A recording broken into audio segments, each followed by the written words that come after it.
usikum wa nafsi bittaqwallah faqad fazal muttaqun. Alhamdulillah kajian kita di subuh ini sampai pada surat Al-A'raf ayat 201 202. Tadi ayat-ayatnya telah kita baca bersama. Salah satu di antaranya ayat 200 itu bertutur tentang gangguan setan ya, godaan iblis. Ayat 200 ini juga diulangi kembali oleh Allah SWT dalam surat Fussilat atau Hamim As-Sajdah ayat 36 yang bunyinya sama. Wa imma yanzaghannaka minasyaitani naz'um fasta'idz billah wa huwa sami'un 'alim. Kemudian ada lagi seputar ta'awudz ini difirmankan oleh Allah Ta'ala dalam surat Al-Mu'min ayat 56. Al-Mu'min itu sering pula disebut dengan Al-Ghafir ya. Menurut standar Mushaf Al-Quran Indonesia sejak 2007 untuk terbitan-terbitan Al-Quran di atas tahun 2007 itu rata-rata memakai nama Al-Ghafir. Jadi kalau dicari tidak bakal ketemu surat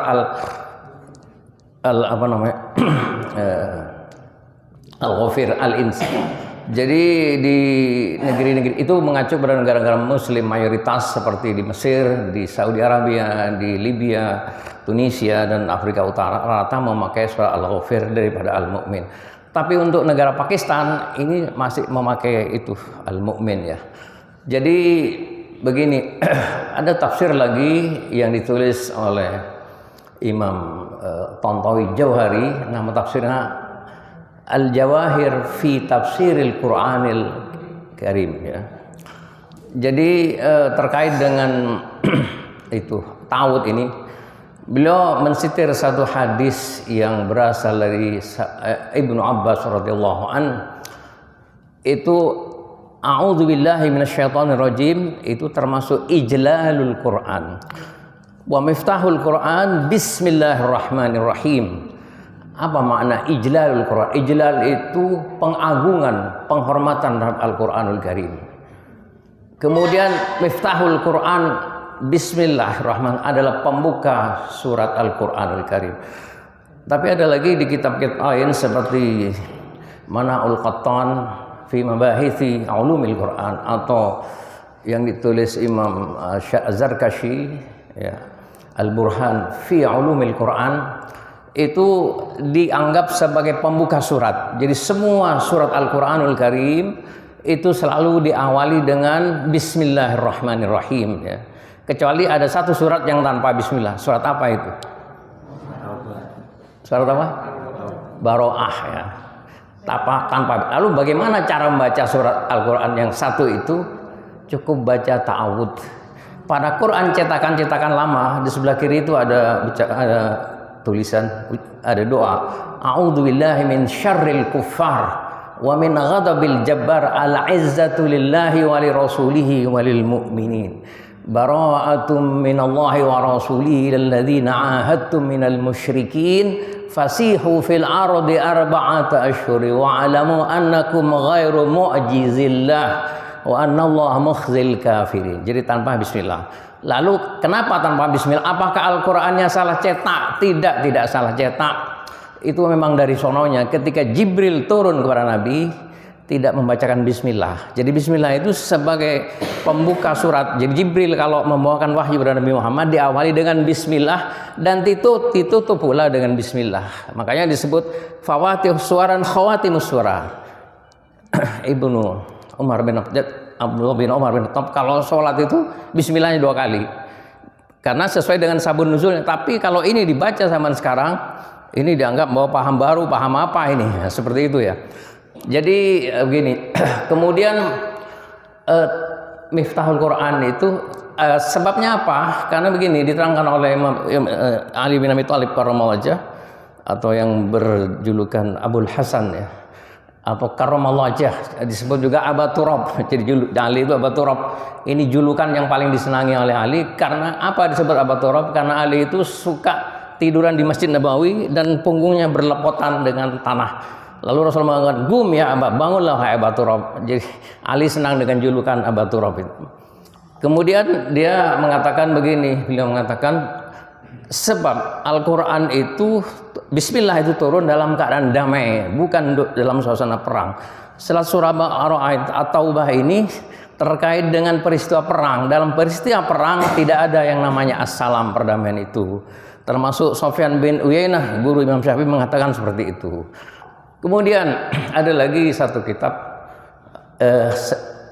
Jalilatul Asrar, itu kemuliaan berzikir ya, yang ditulis oleh Imam Haqqi An-Nazili, itu cetakan Mesir, Daru Ihya Ulumil, penerbitnya Al-Babi Al-Halabi wa Syura'ahu bi Misr, terbitan Mesir. Begini, ada satu hadis yang diriwayatkan oleh sahabat Abu Dzar Al-Ghifari radhiyallahu an. Satu hari Rasulullah mengatakan, "Idza ta'awwadta billah," ya, "idza ta'awwadta billah bi syaitanil insi wal jin, bi syaitanil jinni wal insi." Lalu apabila engkau mengucapkan a'udzubillahi minasyaitonir rajim, engkau berlindung dari setan jin dan setan manusia. Lalu Abu Dzar bertanya pada sang Rasul, "Ya Rasulullah, hal lil insani syaitanun?" Apakah bagi seorang manusia ada setannya? Naam, benar. Karena setan itu, setan jin ya, itu bisa masuk, nyusup ke dalam tubuh manusia melalui saluran-saluran pembuluh darah ya. Kalau dalam ilmu kedokteran itu ada pembuluh darah besar, darah kecil ya, termasuk arteri, arteriol dan vena, itu disusupi semua. Makanya yang bahaya itu kalau jin ini, jin setan ini, setan jin ini bisa masuk ke dalam tubuh manusia, bisa berada di luar tubuh manusia. Kalau dia masuk ke dalam tubuh manusia itu berbahaya, karena sering menyetir orang ini, karena bisikan-bisikan setan itu betul-betul menguasai. Lalu sekarang bagaimana ciri-ciri orang kayak yang kerasukan setan itu? Kalau dibacakan ayat rukah ya, bacakan ta'awudz bismillah ini, atau qul a'udzu birabbil falaq, lalu ayat kursi, dia akan bereaksi. Apa reaksinya? Mendelik, mata terbelalak. Itu ciri khas. Kemudian ketika dibaca ayat tersebut lalu muntah-muntah, Pak. Ini ciri khas. Yang ketiga, ada reaksi di perut, biasanya mules perut, sakit perut. Atau sekali tempo mengeluarkan jurus, kalau dia ahli silat itu keluar jurus-jurus silatnya itu. Nah, tetapi ini bisa ditanggulangi, dikeluarkan dengan baik ayat ruqyah itu. Kemudian kemana mereka bertempat tinggal, ini penting. Tempat tinggalnya ini syaitan, jin-jin kafir itu di lautan ya, di lautan. Pada suatu ada seorang sahabat melihat ada singgasana di lautan dan disekitari oleh ular-ular. Lalu Rasul berkata, "Itu dia singgasana setan. Kamu telah benar-benar melihat singgasana setan di laut lepas ya." Kemudian jin-jin itu bisa di daratan, di lautan juga, terutama di pasar. Pasar itu banyak setannya, banyak jin-jin kafirnya. Makanya ketika Anda masuk pasar disunahkan berdoa. Kita mungkin tidak pernah berdoa masuk pasar. Apa doanya? La ilaha illallah wahdahu la syarikalah, lahul mulku wa lahul hamdu yumit, lahul hamdu yuhyi wa yumiit wa huwa hayyul la yamut biyadihil khair innaka ala kulli syai'in qadir. Ini baca ketika seseorang masuk pasar. Kemudian begini, ini perkataan setan ya. Kalau orang innal mu'mina idza qara'a a'udzu billahi minasyaiton ya, qala yaqulu syaitan. Kalau orang mengucapkan a'udzu billahi minasyaitonir rajim, apa komentar setan itu? Qasamtu dhuhri, punggungku terasa pecah ya. La taqata li, aku tidak punya daya kekuatan lagi. Langsung loyo, Pak. Loyo betul loyo. Makanya ini senjata bagi orang yang iman itu bacaan ta'awudz. Makanya ta'awudz ini termasuk senjata orang yang beriman. Kalau non muslim, lalu sekarang jadi Rasulullah menyebut syaitanul jin, syaitanul insi asyaru min syaitanul jin. Setan-setan manusia itu lebih jahat daripada setan-setan jin. Lalu siapa yang disebut dengan syaitanul insi, setan manusia itu siapa? Satu, fasiqun, orang-orang yang fasik, orang-orang yang banyak dosa, pelaku-pelaku dosa besar itu. Dua, kaum munafikin. Yang ketiga, musyrikin, karena mereka pasti kesusupan itu dan sering mengendalikan otak dan hati manusia. Makanya minal jin was itu. Nah, lalu setan itu ada namanya, saudara-saudara. Satu ada namanya A'wan, ya. A'wan ini berada di ujung kepala wanita, kemudian di pantat wanita, dan termasuk yang mengencingi orang-orang yang tidur pulas di pagi hari. Ayo subuh bangun, tidak gelem bangun. Itu pertanda dikencingi oleh setan A'wan.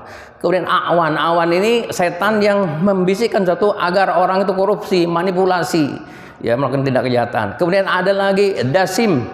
Dasim itu mendorong orang untuk melakukan perselingkuhan. Dasim. Kemudian Hafaf mendorong orang untuk melakukan minuman keras.